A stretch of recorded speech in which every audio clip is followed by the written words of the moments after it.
ओम श्री परमात्मने नमः। ज्ञान सागर ग्रंथमाला, ग्रंथ क्रमांक 94, जीवन विकास सूत्र, लेखिका इंदुमती कादर जी। पृष्ठ संख्या 33, अध्याय 3, प्रारंभ। क्रियाशील बाल अवस्था।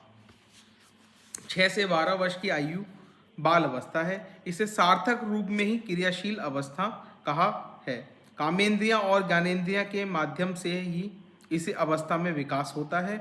इस अवस्था में केवल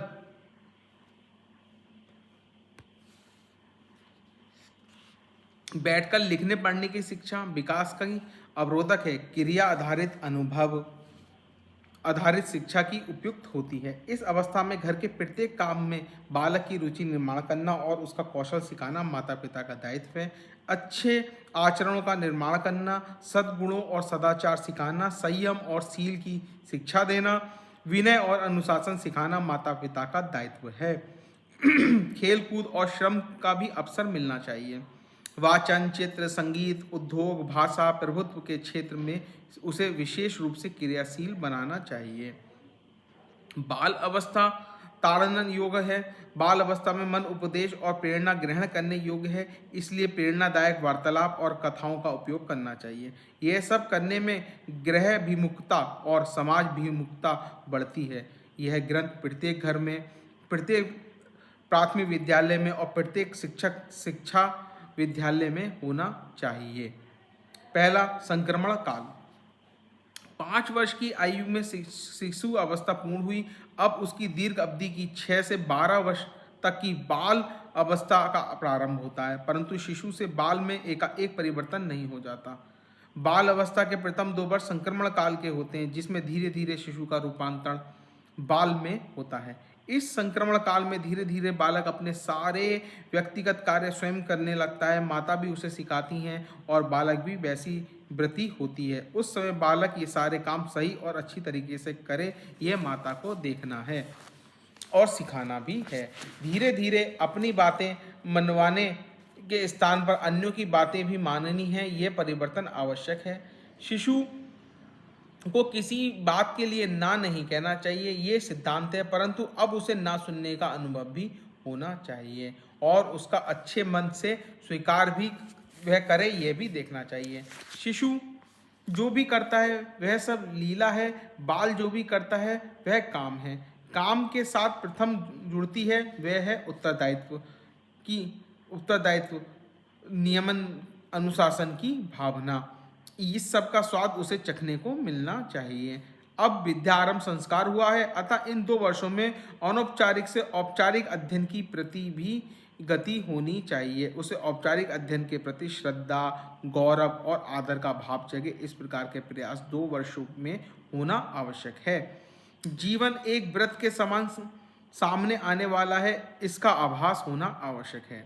दूसरा है 10 वर्षीण ताड़यते। माता पिता को अपनी संतान के साथ कैसा व्यवहार करना चाहिए, इस संबंध में आर्य चाणक्य का कथन है, लल्याते 5 वर्षाणि 10 वर्षाणि ताड़यते, प्राप्तेषु षोडशे वर्षे पुत्र मित्रम समाचारते। अर्थात संतान का 5 वर्ष लालन करना चाहिए, अगले 10 वर्ष ताड़न करना चाहिए और पुत्र या पुत्री 16 वर्ष तक पहुंचते ही उसके साथ मित्र जैसा व्यवहार करना चाहिए। जो बात माता पिता और पुत्र के संबंध में है वही शिक्षक और विद्यार्थी के संबंध में भी लागू है।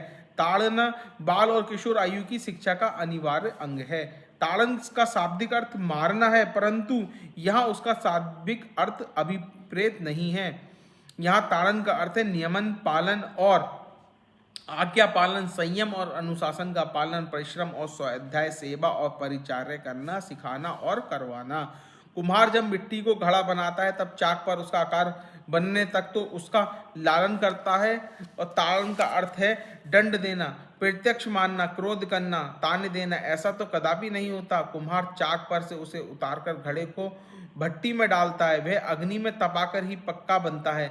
यदि अग्नि में नहीं पकाया तो घड़ा कच्चा रह जाता है और कोई काम में नहीं आता। उसी प्रकार समय आदि अग्नि में तपकर ही बालक का चरित्र गढ़ा जाता है। ताड़न का यही अर्थ है। तीसरा है विकास के 2 केंद्र। अब बालक के विकास के दो केंद्र हुए हैं, एक है विद्यालय और दूसरा है घर। दोनों का समान महत्व है, कदाचित अभी भी घर का ही महत्व अधिक है। फिर भी दोनों का समान महत्व देने में तो कोई आपत्ति नहीं होनी चाहिए।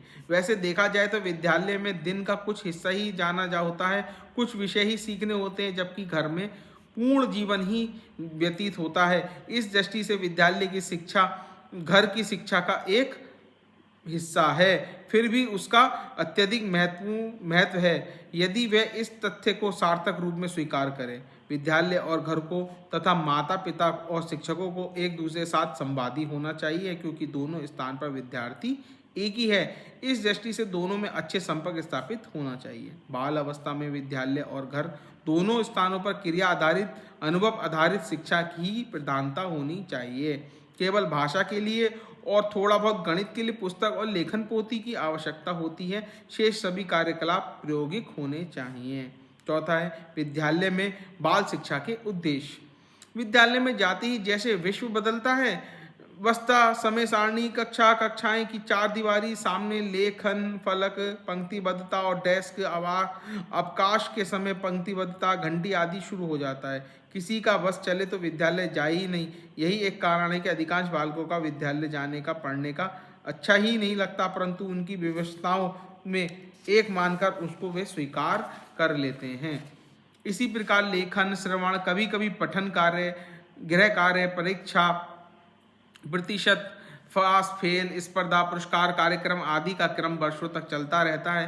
पुस्तक, शिक्षक, कक्षा, कुछ विषय बदलते जाते हैं, कक्षा आगे बढ़ती है, पाठ्यक्रम आगे बढ़ता, परंतु पढ़ने वाले और कुछ समझ में नहीं आता कि हो क्या रहा है। वास्तव में ये व्यवस्था, ये पद्धति और ये पाठ्यक्रम तीनों में भारी परिवर्तन होने की आवश्यकता है। ये तीनों बातें आज जिस प्रकार से चल रही, बहुत कृत्रिम, सती और अस्वाभाविक हैं, ये वास्तव में विकास की अवरोधक हैं। इस विषय में शिक्षक को और माता पिता को विचार करना चाहिए, चिंता करनी चाहिए और उसे जीवंत बनाना चाहिए, स्वाभाविक बनाना चाहिए। जीवंत होकर ही वे जीवंत बालक के जीवन विकास के अनुकूल होंगे। पांचवा, जीवन विकास के अनुकूल बाल शिक्षा। बाल शिक्षा का महत्व यह है कि अभी शारीरिक, प्राणिक, मानसिक, बौद्धिक, चैतसिक विकास ही साध्य है और गणित, भाषा, विज्ञान, समाजशास्त्र आदि विषय साधना है, इस विषय साधन है। इसलिए इनके पठन की पद्धति में विकसित प्रक्रिया की ओर विशेष ध्यान देना चाहिए। विभिन्न विषयों का चयन इसी विकास को ध्यान में रखकर किया जाना चाहिए, जैसे कि शारीरिक विकास हेतु खेल, व्यायाम और शरीर से होने वाले काम, मानसिक विकास के लिए योग और संगीत, बुद्धि विकास के लिए गणित, विज्ञान, चैतसिक विकास के लिए पुनः कला, साहित्य, काव्य आदि विषय का निर्धारण होना चाहिए। इसी प्रकार के कुटुंबगत विकास हेतु गृह शास्त्र, सामाजिक विकास के हेतु समाजशास्त्र, राष्ट्रगत विकास हेतु धर्म, संस्कृति, इतिहास, भूगोल, पर्यावरण, अध्यात्म आदि विषयों का निर्धारण करना चाहिए। यह शिक्षक की कुशलता है कि वे उद्देश्य, पाठ्यक्रम, पद्धति, साधन सामग्री, क्रियाकलाप, कार्यक्रम, व्यवस्था, वातावरण आदि का ऐसा मेल बिठाता है कि छोटे छोटे दिखाई देने वाले क्रियाकलापों से महत्वपूर्ण उद्देश्य सिद्ध होते हैं और पढ़ाई एक आनंददायक अनुभव बन जाता है।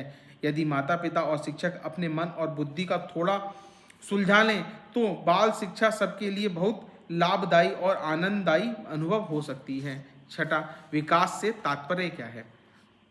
शिक्षा का संबंध जीवन के साथ है। शिक्षा जीवन विकास के लिए होती है। जीवन के विकास के दो आयाम हैं, एक है व्यक्ति की जन्मजात सर्व क्षमताओं का विकास, दूसरा है सभी विकसित क्षमताओं का समष्टि, सृष्टि और परमेष्टि के संदर्भ में विनियोग और समायोजन। इसे जीवन अथवा व्यक्ति के जीवन का समग्र विकास कहते हैं। व्यक्ति की जन्मजात क्षमताओं के भी विविध आयाम हैं। शरीर के सभी अंग प्रत्यंगों का समुचित विकास, बल, आरोग्य, तितिक्षा और कौशलों की प्राप्ति शारीरिक विकास है। संतुलित और बलवान प्राण प्राणिक विकास है। सद्गुण और सदाचार, एकाग्र, संयम, उत्तेजनाओं का कम होना मानसिक विकास है। ज्ञानेंद्रियों की आसक्ति कम होने का अनुभव, क्षमता बढ़ना, साम्य भेद, तुलना, कार्यकारण, भाव समझने की शक्ति विकसित होने बुद्धि विकास है। तो सौंदर्य बोध, प्रेम, स्वतंत्रता आदि का सामर्थ्य बढ़ाना चैतसिक विकास है। इन सभी विकसित क्षमताओं के विनियोग से कुटुंब भाव स्थिर होना, सहयोग, अपने तत्व, अन्यों के लिए त्याग करना, समाज के प्रति दायित्वबोध जागृत होना, प्राणियों, वृक्ष वनस्पतियों, पंच महाभूतों के प्रति प्रेम और कृतज्ञता की भावना विकसित होना, राष्ट्रभक्ति की भावना विकसित होना परमेष्टिगत विकास है।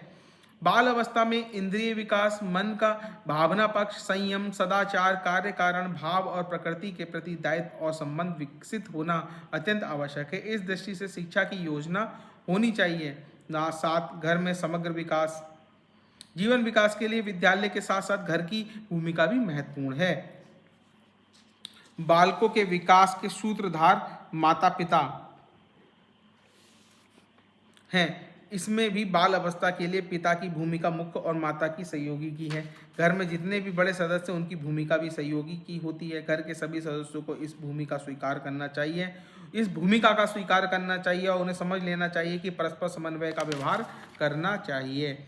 घर में सब 24 घंटे और जीवन भर साथ साथ रहते हैं, इसलिए शिक्षा की प्रक्रिया भी निरंतर चलती है। इसमें साथ रहने की ही नहीं तो साथ जीने की शिक्षा का सर्वाधिक महत्व है।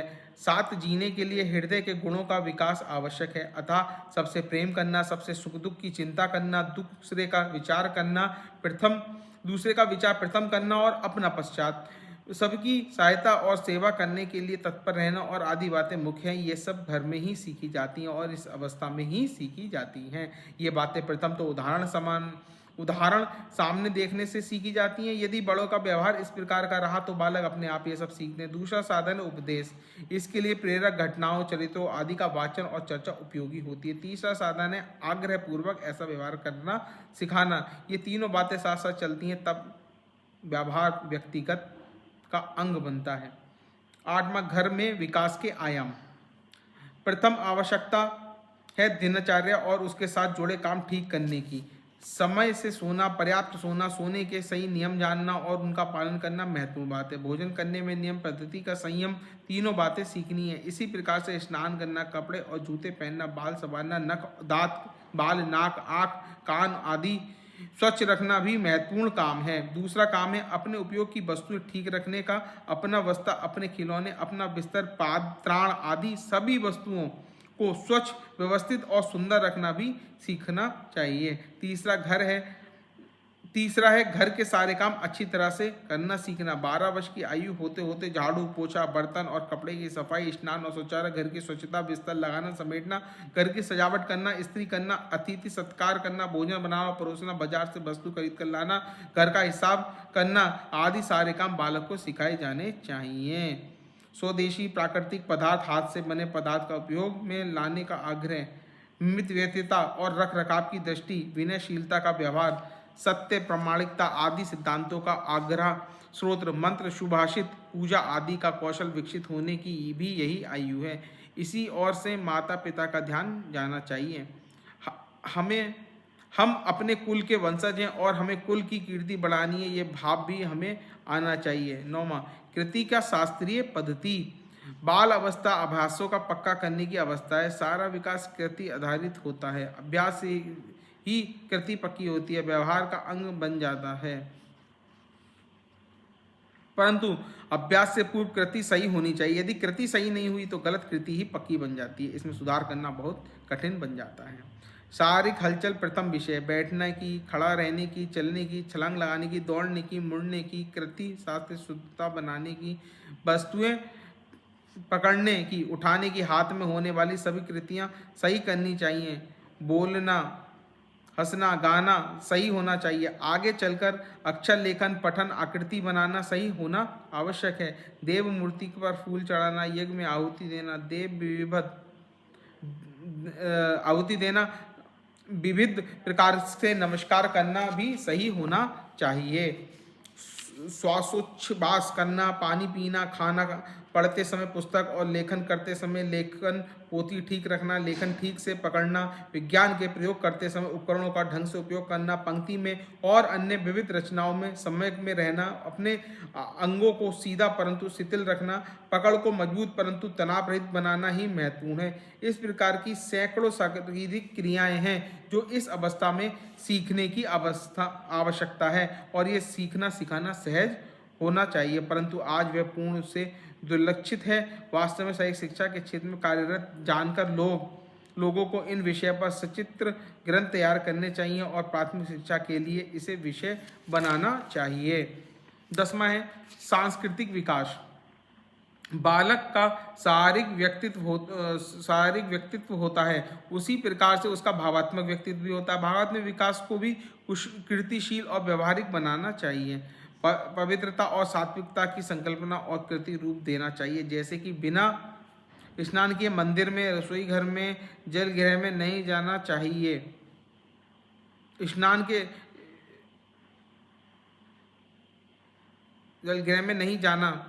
स्नान के बाद रात्रि में पहने हुए कपड़े नहीं पहनना। हाथ पैर धोकर भोजन के लिए बैठना। बाहर पहनने वाले पात्राण पहनकर घर में नहीं घूमना। पुस्तक तथा अन्य सारी अध्ययन सामग्री को पवित्र मानना। घर को और विद्यालय को पवित्र मानना और उसके अनुरूप व्यवहार करना सीखना चाहिए। पक्षियों को दाना पानी देना, पशुओं को अन्न पानी देना, चींटियों को शक्कर आटे की गोली देना, पौधों को पानी देना, इन सब में बात करना और उनके साथ बूंद बुंदा कर उनके द्वारा बंधु कुछ मिठासा है पुस्तक में, उनके साथ बंधु बांधव जैसा व्यवहार करना।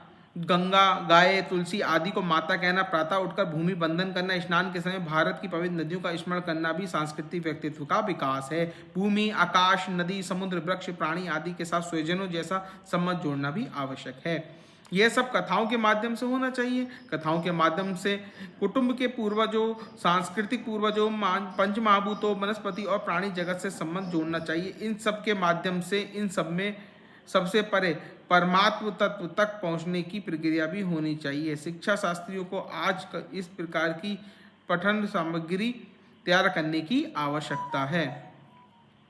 11वां, शिष्टाचार और सदाचार। शिष्टाचार अथवा सभ्य आचार सीखने की यह अवस्था है। प्रत्यन पूर्वक सीखना चाहिए। सभ्यता का विकास भी संस्कृति का एक अंग है। उससे ही अभिजात व्यवहार विकसित होता है। मैला कुचैला वेश, बिना सवारे केश, बिना स्नान किए हुए या मुंह धोए रात्रि का ही वेश पहने बड़ों के सामने, अतिथियों के सामने, सार्वजनिक स्थान पर नहीं जाना।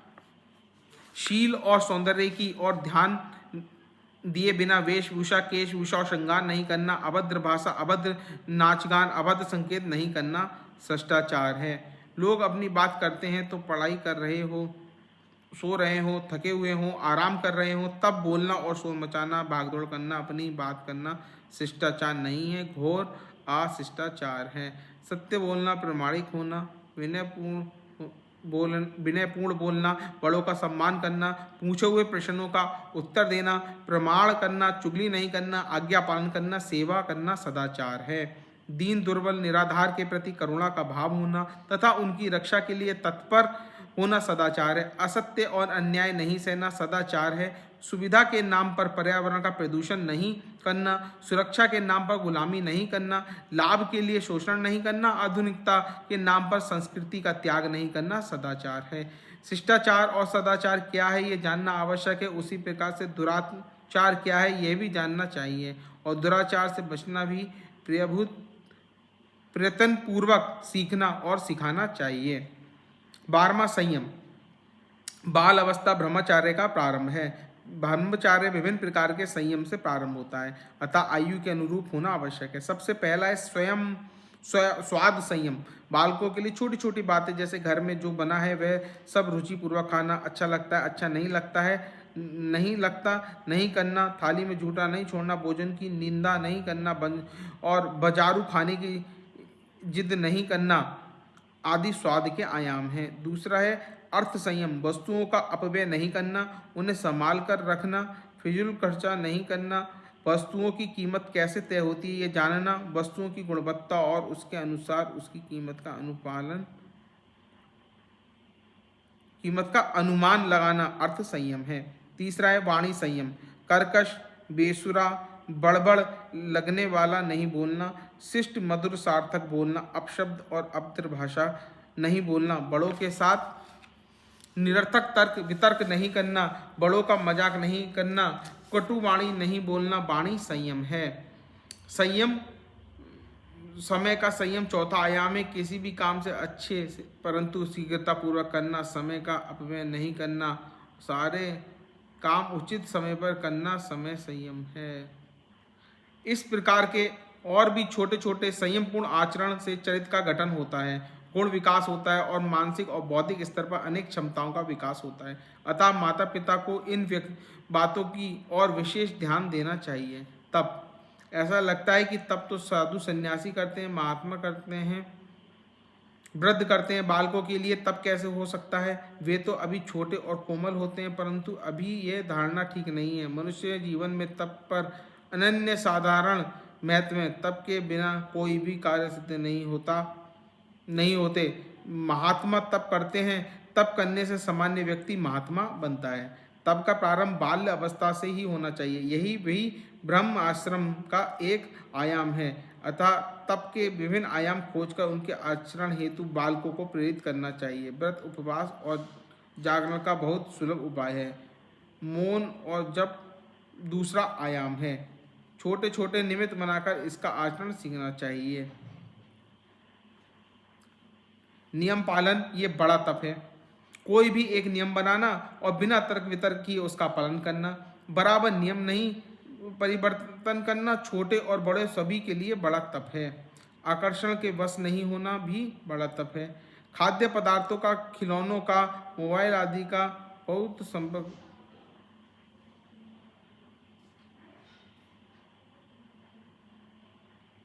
बड़ा तप। आकर्षणों के वश में नहीं होना बड़ा तप है। खाद्य पदार्थों का, खिलौनों का, मोबाइल आदि का बहुत आकर्षण होता है, उसके पीछे मन को नहीं जाने देना कठिन होता है, परंतु इसका आचरण बालक कर सकें इस हेतु उन्हें प्रेरित करना चाहिए और वे कर सकते हैं ऐसा विश्वास उनमें जागृत कराना चाहिए। विपरीत स्थिति को बिना शिकायत किए सहना ही तप है। अतः कृति के साथ साथ ये भाव भी उनके मन में उतारना चाहिए। 14वां यज्ञ और दान। यज्ञ, दान और तप ऐसे काम हैं जो हर व्यक्ति को करने चाहिए। समाज धारणा के लिए ही नहीं तो सृष्टि धारणा के लिए ये आवश्यक है। सुसंस्कृत समाज में इनका आचरण किया जाता है और कुटुंब में हर व्यक्ति को ये सिखाया जाता है। ये कर्म पूर्ण परिवार के साथ मिलकर ही होते हैं, परंतु व्यक्तिगत रूप से इनकी शिक्षा हरेक को दी जाती है। इसकी शिक्षा देने का सही समय बाल अवस्था है। निस्वार्थ भाव से अन्यों के कल्याण के लिए अपने पास जो है उसका समर्पण किया जाता है, उसे यज्ञ कहते हैं। अग्नि में होम किया जाता है, किया जाने वाला हविद्रव्य और उसकी आहुति देने वाला व्यक्ति जिसे होता कहते हैं, इससे मिलकर यज्ञ होता है। द्रव्य यज्ञ, तपो यज्ञ, ज्ञान यज्ञ, स्वाध्याय यज्ञ, ऐसे विविध प्रकार के यज्ञ होते हैं। ऐसा यज्ञ करना बालकों को सिखाना चाहिए और करवाना भी चाहिए। तब तक करवाना चाहिए जब तक बालकों के आचरण और भावना का अविभाज्य अंग ना बन जाए। उसी प्रकार से अपने पास जो भी है उसका कुछ अंश अन्यों को देना दान है। दान करके हम किसी पर उपकार नहीं करते, अपना कर्तव्य निभा रहे हैं, ऐसी वृत्ति बनानी चाहिए। ये सारे कर्तव्य व्यक्तिगत रूप से करने हैं, इन्हें करने में चित्त शुद्धि होती है, ये व्यक्तिगत लाभ है, परंतु उससे जो पुण्य मिलता है उस पर कुटुंब का अधिकार है, ऐसी समझ भी विकसित होनी चाहिए। 15 त्याग और सेवा। स्वामी विवेकानंद कहते हैं कि भारतीय युवा का आदर्श त्याग और सेवा है। एक छोटी सी चींटी का भी प्राण बचाने के लिए जीवित का त्याग भी कोई बड़ी बात नहीं है। सेवा का आदर्श और दरिद्र नारायण की सेवा है। त्याग और सेवा कृति है और भगवान के विषय हैं और व्यक्तित्व का अंग बनने हेतु उनका प्रारंभ बाल अवस्था से होता है। त्याग और सेवा जैसे शब्द का उच्चारण किए बिना भी इनका आचरण शुरू हो जाता है। वास्तव में इनका आचरण प्रथम होता है और समझ बाद में विकसित होती है। विविध प्रकार के गृह सेवा, माता पिता की सेवा, वृद्ध की सेवा, वृक्ष सेवा, पुस्तक सेवा आदि विषयों को उचित प्रकार से सिखाया जाना आवश्यक है। कृति के साथ भावना अवश्य होती है। वास्तव में सेवा में भावना प्रेरक है और कृति भावना का अनुसरण करती है। इसी प्रकार से तप के लिए, स्वास्थ्य के लिए, अध्ययन के लिए तथा अन्य किसी भी सहायता के लिए अपनी किसी भी वस्तु को छोड़ना, प्रिय लगने वाले विषय को छोड़ना त्याग है। अध्ययन के लिए निद्रा और खेल का त्याग करना, सेवा के लिए सुख और आराम का त्याग करना, किसी की आवश्यकता की पूर्ति करने हेतु अपनी वस्तु का त्याग करना, तप के लिए वैभव और समृद्धि का त्याग करना सहज होना चाहिए। ये सारी बातें केवल उपदेश से अथवा सूचना से नहीं सिखाई जाती, इसके लिए बड़ों का आचरण ही प्रेरणा का स्रोत होता है। 16वां मातृदेवो भव पितृदेवो भव। भारत परंपरा का देश है। सर्व प्रकार की परंपराओं का वहन करने हेतु दो केंद्र हैं, एक है घर और दूसरा है गुरुकुल। गुरुकुल में ज्ञान परंपरा के वाहक होते हैं आचार्य और छात्र। घर में धर्म और संस्कृति की परंपरा के वाहक होते हैं पिता और पुत्र।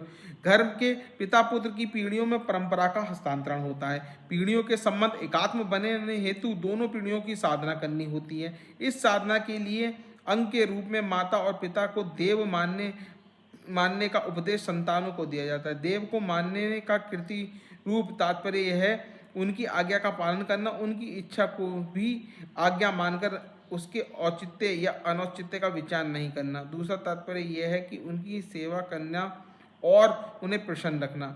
इसका तीसरा तात्पर्य है उनसे सब कुछ सीखना, ग्रहण करना और उसे अपने कर्तव्य से और समृद्ध करना और अपनी संतानों तक पहुंचाना।